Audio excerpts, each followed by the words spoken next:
नमस्कार मेरे प्यारे दोस्तों।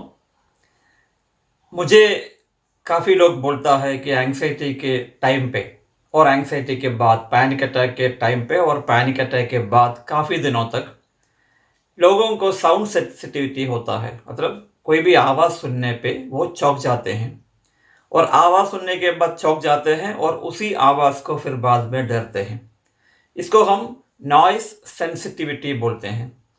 इसमें एक फोबिया भी है, उसके बारे में मैं यहाँ बात नहीं कर रहा हूँ। हाइपोफोनिया करके एक फोबिया है और उसका ऑडिटरी कैनाल में प्रॉब्लम होता है, कान में प्रॉब्लम हो सकता है और उसके वजह से ये हाइपोफोनिया हो सकता है। जो भी आवाज़ सुनाई दे रहा है उनको थोड़ा ऊंची सुनाई देता है। उसके बारे में मैं नहीं बोल रहा यहाँ पर। मैं बोल रहा हूँ कि एंग्जाइटी, पैनिक अटैक के बाद में, एंग्जाइटी के कंटिन्यूसली रहने के बाद में या रहने के साथ में जो आवाज़ के साथ जब भी थोड़ा सा ऊंचा आवाज़ उसके कान पे आता है, ये जो आदमी है जो एंग्जाइटी प्रॉब्लम्स फेस करता है, जिसको पैनिक अटैक हुआ है, वो चौंक जाता है।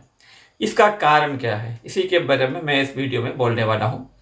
आपको ये पता होगा कि इमोशनल डिस्टर्बेंस, जिसको अपना व्यावहारिक व्यसन या प्रॉब्लम्स होता है, स्ट्रेस होता है। अगर आप व्यसन में हो, आप दुखी हो, आप एक जगह पे आराम से लेटे हो, आपका मन प्रक्षुब्ध है, ऐसा टाइम पे थोड़ा सा ज़्यादा आवाज़ सुनने पर आपको इरिटेशन होता है। नेचुरली सिर्फ आपको नहीं, सबको होता है। जिसको एंग्जाइटी प्रॉब्लम नहीं है उसको भी इरिटेशन होता है, जिसको पैनिक प्रॉब्लम नहीं है उसको भी इरिटेशन होता है। साधारण लोगों को, सब लोगों को जब हमारा मन प्रक्षुब्ध हो जाता है, उस टाइम में अगर ये ज़्यादा ऊंचा आवाज़ सुनाई देंगे तो हमें इरिटेशन होता है। और वो इरिटेशन को हम समझना चाहिए कि हमारा शरीर का एक प्रक्रिया है जहाँ पर हम ज़्यादा आवाज़ सुनना नहीं चाहते, क्योंकि हमारा शरीर उसके लिए तैयार नहीं है, उसको दूर रखना चाहता है। इसको हम इमोशनल डिस्टर्बेंस के वजह से जो प्रॉब्लम, उसको हम ऐसा देखना चाहिए। उसी जगह पे आप मायूस बैठे हो, आपका दिल में काफ़ी तनाव है, मानसिक तनाव हो रहा है और उस मानसिक तनाव की वजह से आप मायूस बैठे हो। उस टाइम पे अगर कुछ ज़्यादा सा आवाज़ आ गया तो नेचुरली कभी कभी आप चौंक जाते हो, क्योंकि आपका मन जो है आपका प्रॉब्लम में फंसा हुआ है। जिस चीज़ के बारे में आप मायूस हो, उसी चीज़ में आपका मन फंसा हुआ है, फोकस किया हुआ है। इसलिए सडनली एक आवाज़ बाहर से आने से आप चौंक जाते हो। ये दोनों चीज़ को, एक जो है आप इरिटेट हो जाते हो, दूसरा आप चौंक जाते हो, ये दोनों नॉर्मल आदमी सबको होता है, नॉर्मल लोगों को सबको होता है। अब इसी के साथ में पैनिक अटैक के साथ में जो होने वाला नॉइस प्रॉब्लम और एंग्जाइटी के साथ में जो होने वाला नॉइस इरिटेशन प्रॉब्लम को साथ में पढ़ना चाहिए।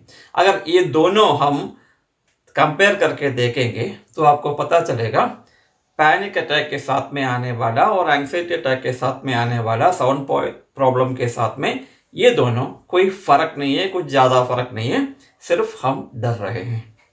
अब देखिए, एक आदमी जब पैनिक हो जाता है, पैनिक अटैक उसको हुआ है, तो नेचुरली उसका शरीर के बारे में वो डरना शुरू कर देगा। मुझे ऐसा क्यों हुआ, उसके बारे में डरना शुरू कर देगा। उसको एंग्जाइटी प्रॉब्लम्स आता है, उसको अस्पताल लेके गया होगा पैनिक अटैक की वजह से।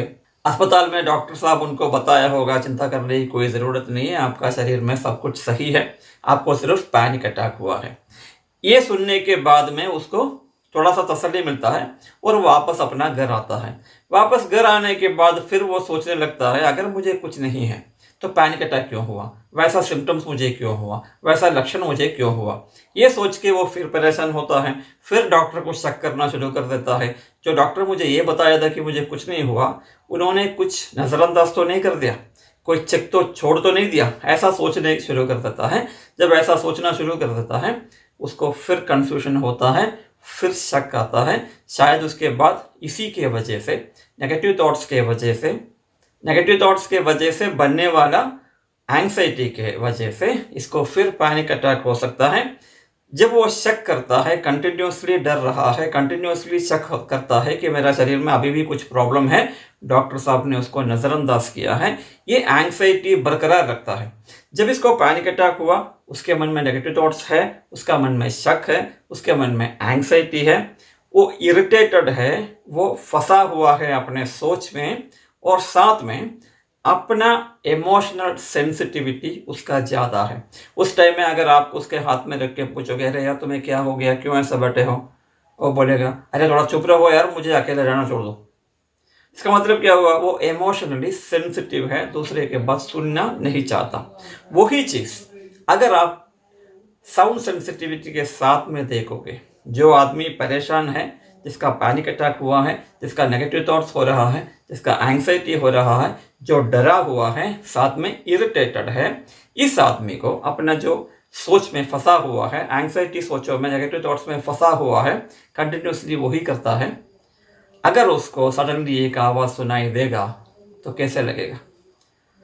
नेचुरली वो चौंकेगा। जैसे हम पहले बिना कोई प्रॉब्लम वाला आदमी भी चौंक सकता है, तो एंग्जाइटी वाला क्यों नहीं चौंकेगा? दोनों एक ही चीज़ है। अगर हम इमोशनली डिस्टर्ब्ड है, अगर हम मेंटली डिस्टर्ब्ड है, साउंड हमें अच्छा नहीं लगता, क्योंकि हम अपना सोच में फंसे हुए हैं।